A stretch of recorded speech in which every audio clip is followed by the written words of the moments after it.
Good morning, good afternoon, good evening, whatever the case may be. We are back and better than ever, and here we go with Polynomial Theorems Part 2. Let's get to it, shall we? So before we do the next example, we come to the fundamental theorem of algebra, which is just really a combination of everything that we already know.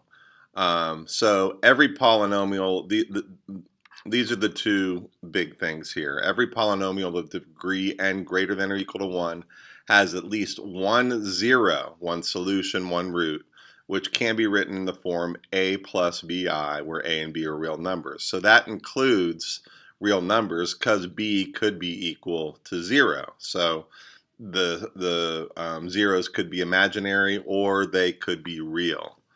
And if it's a polynomial of degree n, then there are n solutions, which could be real, they could be irrational, or they could be complex. All right, so let's try this out.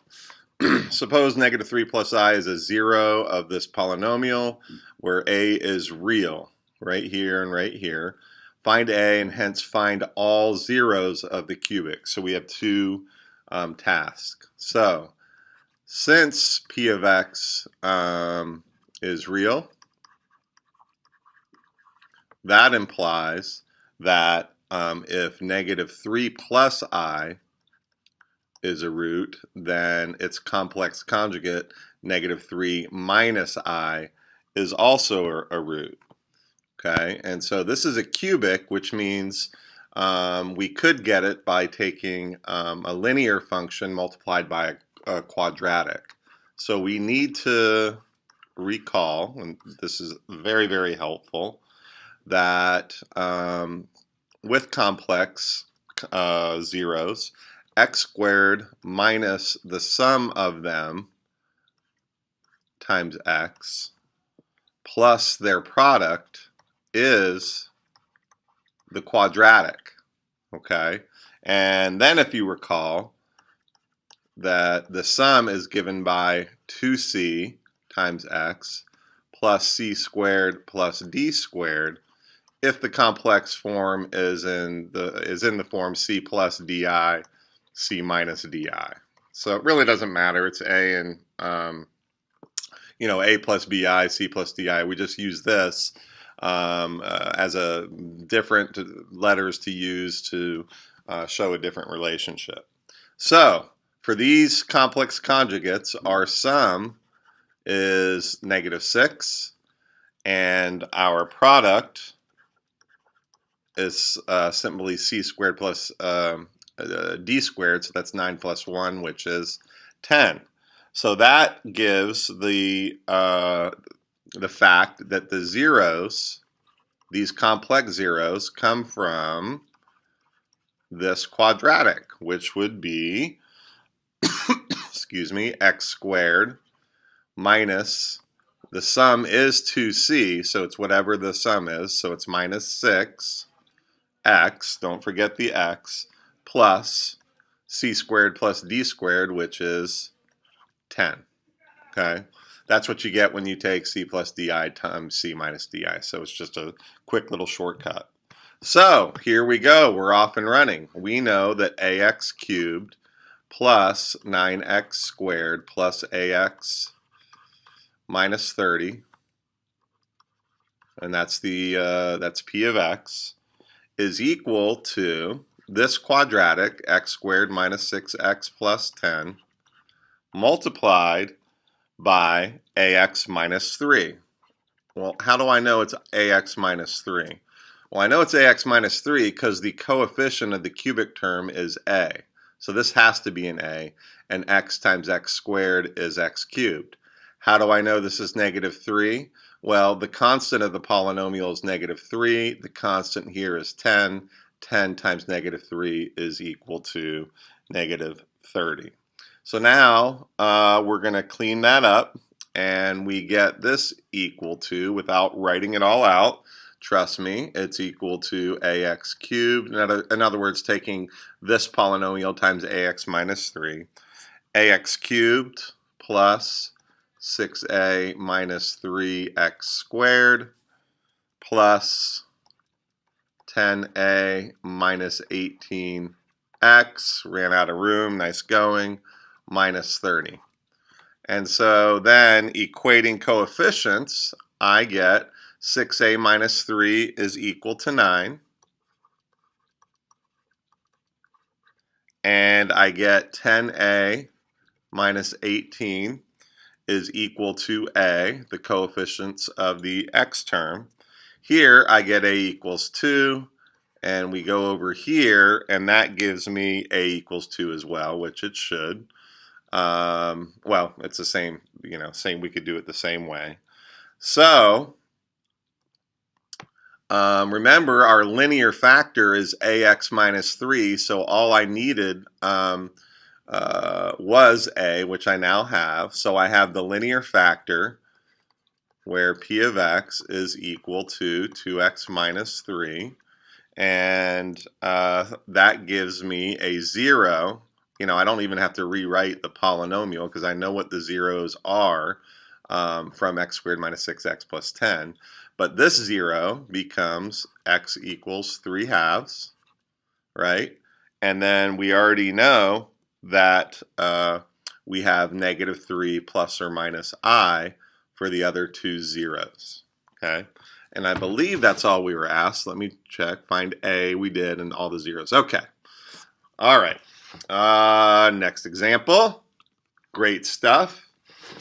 1, 0 of this polynomial, A is an element of the real numbers, is purely imaginary. So that means that if an A plus BI, A is equal to 0. There is no A. And I wrote it terribly, so good. So we have plus BI. Find A and the zeros of the polynomial. It's the same idea before. So let's go ahead and let our purely imaginary 0 be BI, B not equal to 0. And if we have, since P of X is real, then our two zeros are plus or minus BI. Okay, so again, we have a cubic, so we're going to do the quadratic from our complex or our purely imaginary roots. So I'm just going to write it out again, x squared minus 2cx plus c squared plus d squared, and that's just thinking of it as, instead of a plus bi, thinking of it as c plus di again. So the sum of the roots is 0 because there's no real parts to add together. So the product is d squared, and in this case our d is b, so that's going to be b squared. And if we actually did it, if we did bi times negative bi, like if we actually multiplied out, that would be negative b squared I squared. I squared is -1, and negative times a negative is a positive. Okay, so now we have x squared. Our sum is 0, so this cowboy goes away, plus b squared. So that's our quadratic factor.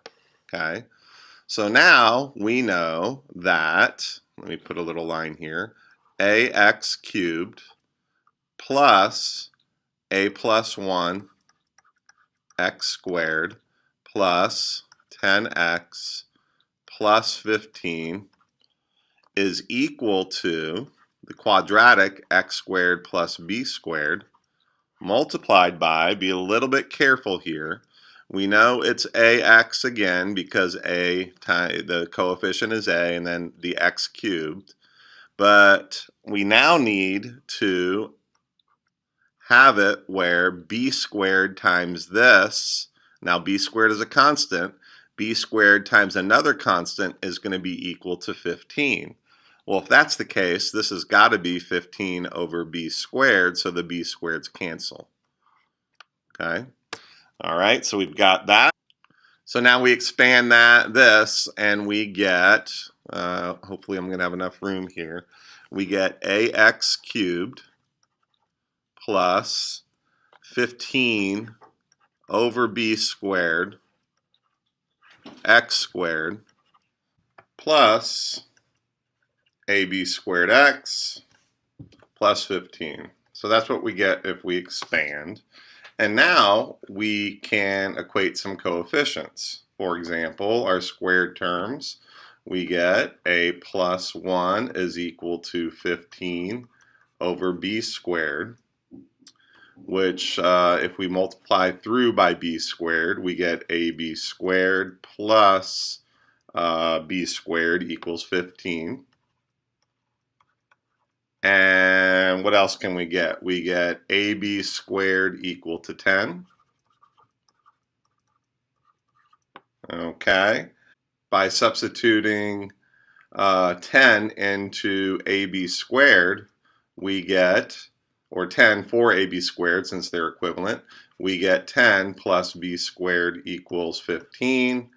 B squared equals 5, so b is equal to plus or minus root 5. Isn't that just wonderful? It is.